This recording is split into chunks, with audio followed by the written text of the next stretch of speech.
आज की इस वीडियो में दोस्तों हम पढ़ने वाले हैं सिख गुरुओं के बारे में व जो सिख शासन रहा है भारत के अंदर किस प्रकार से रहा है उसके बारे में हम आज की इस वीडियो में चर्चा करने वाले हैं।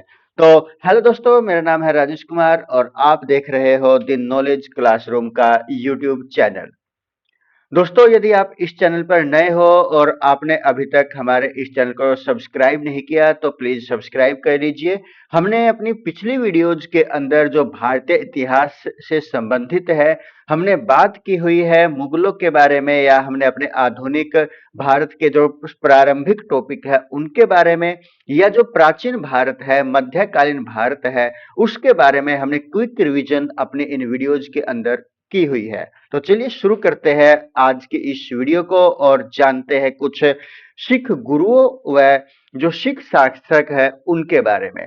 तो सिख गुरु, सिख गुरु व शासक जिसके बारे में हम आज पढ़ेंगे।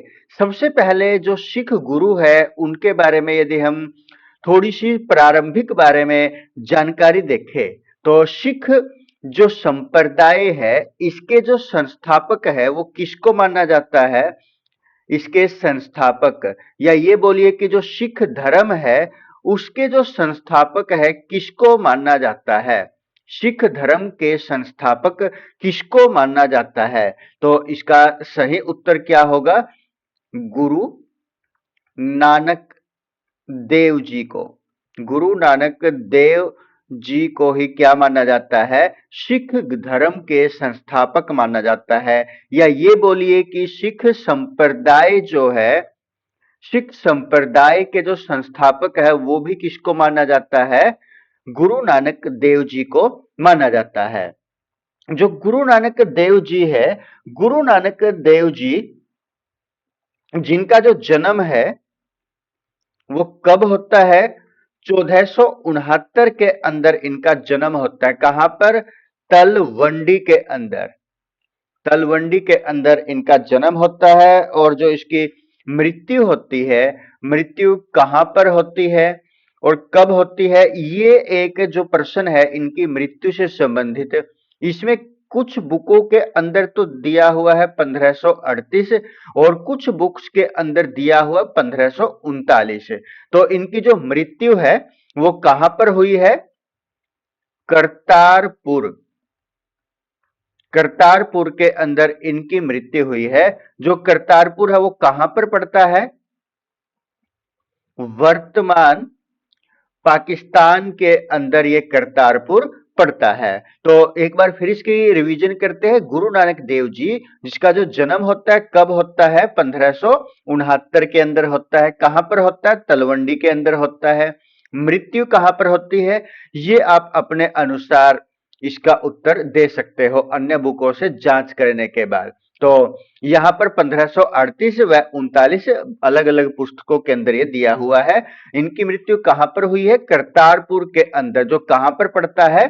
वर्तमान पाकिस्तान के अंदर पड़ता है। चलिए और जानते हैं गुरु नानक देव जी के बारे में। जो गुरु नानक देव जी है, जो सिखों के प्रथम गुरु भी माने जाते हैं, यानी कि गुरु नानक देव जी को ही क्या बोला जाता है? जो ये प्रथम सिख गुरु थे। गुरु नानक देव जी को ही क्या बोला जाता है? प्रथम सिख गुरु। प्रथम सिख गुरु इनको माना जाता है। और वे जो गुरु नानक देव जी थे वो वेदों को इन्होंने नहीं माना, यानी कि जो वेद है वेदों को नहीं मानना। इनके द्वारा जो वेद है उनको इन्होंने नहीं माना। उसके बाद जो इन्होंने गुरु नानक देव जी है इन्होंने एक विरोध किया। विरोध इन्होंने बहुत सारे जो उस समय समाज के अंदर कुरीतियां थी, जो बुराइयां थी, उन बुराइयों का इन्होंने विरोध किया। जैसे कि जाति प्रथा का विरोध किया इन्होंने। जो इनके द्वारा विरोध किया कि जो जाति है उस प्रथा का विरोध इनके द्वारा किया गया। और ये क्या थे? ये किसको मानते थे? निराकार, यानी कि जिसका कोई भी आकार नहीं है, निराकार है जो, उस भगवान को इन्होंने माना था। निराकार भगवान को मानना। हम बात किसके बारे में करने लग रहे हैं? गुरु नानक देव जी के बारे में हम बात करने लग रहे हैं। और जो गुरु नानक देव जी अपनी शिक्षा के अंदर क्या कहते थे कि हमें क्या करना चाहिए, कि जो महिलाएं हैं, महिलाओं का सम्मान करना चाहिए, महिलाओं का सम्मान करना चाहिए। इन्होंने ये शिक्षा वहां पर जो इसके अनुयायी थे, जिनको सिख कहा जाता था, उनको ये शिक्षा इन्होंने दी। इन्होंने जो विरोध किया वो और किसका किया? जो पर्दा प्रथा थी, जो पर्दा प्रथा थी, जो वर्तमान के अंदर भी अभी भी बाकी है, पर्दा प्रथा का विरोध इनके द्वारा किया गया। उसके बाद इन्होंने और जो कार्य किया वो क्या है? इन्होंने संगत व पंगत की शुरुआत की। गुरु नानक देव जी के द्वारा जो संगत व जो पंगत है, इसकी शुरुआत, संगत व पंगत की शुरुआत इनके द्वारा की गई, की शुरुआत इनके द्वारा की गई। अब जो संगत है वो किसको बोला जाता है? धर्मशाला को। धर्मशाला को यहां पर क्या बोला गया? संगत। और पंगत किसको बोला गया? लंगर को बोला गया, यानी कि भोजन की जो व्यवस्था है इनके द्वारा की गई है। इस दौरान जो ये दोनों कार्य थे कि संगत और जो पंगत की शुरुआत की गई, ये एक संस्था का भी कार्य करता था, एक संस्था की तरह संस्था का कार्य। क्योंकि यहां पर क्या होता था कि ये आपस में जो सिख समुदाय के जो लोग थे, यहां पर आकर के एक दूसरे से वो मिल सकते थे।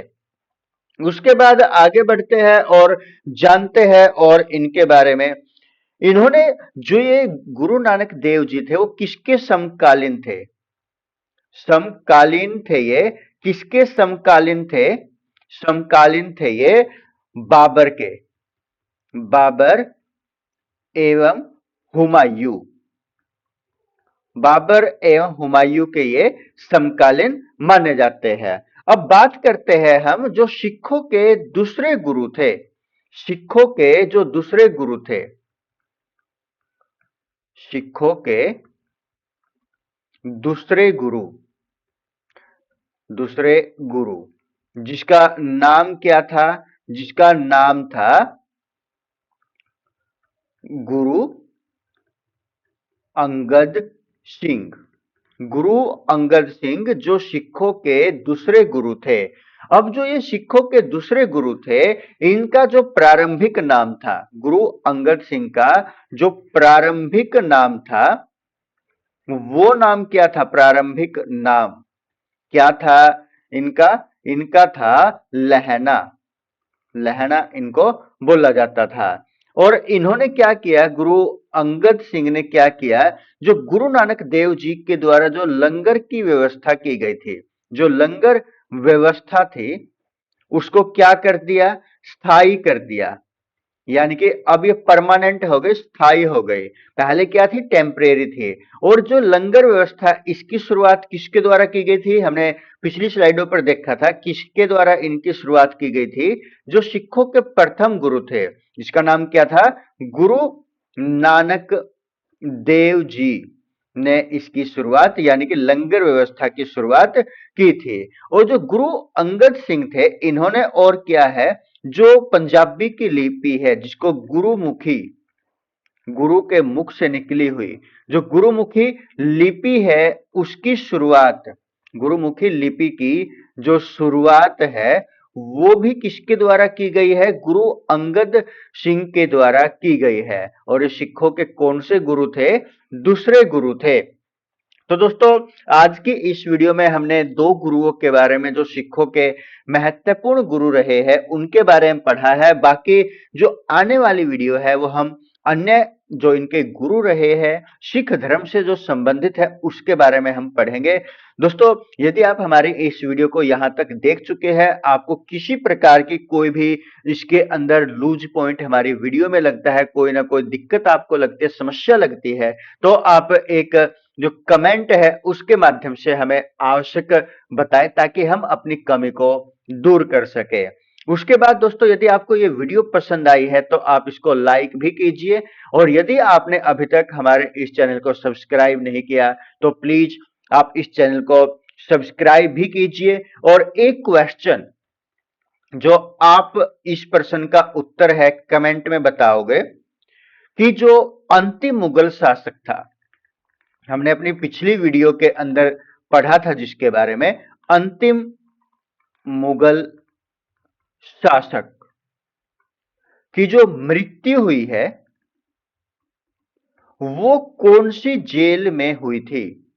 जेल बतानी है आपने, उस जेल का नाम क्या है, क्योंकि इसके बारे में हमने जिक्र ये किया था पिछली वीडियो के अंदर। इससे हमें ये भी पता लग जाएगा कि साथ के साथ आपकी तैयारी कितनी है और आपने वीडियो देखी है या नहीं देखी है। तो दोस्तों, जल्द मिलते हैं आगे के टॉपिक के साथ, तब तक के लिए सभी को नमस्कार, जय हिंद दोस्तों।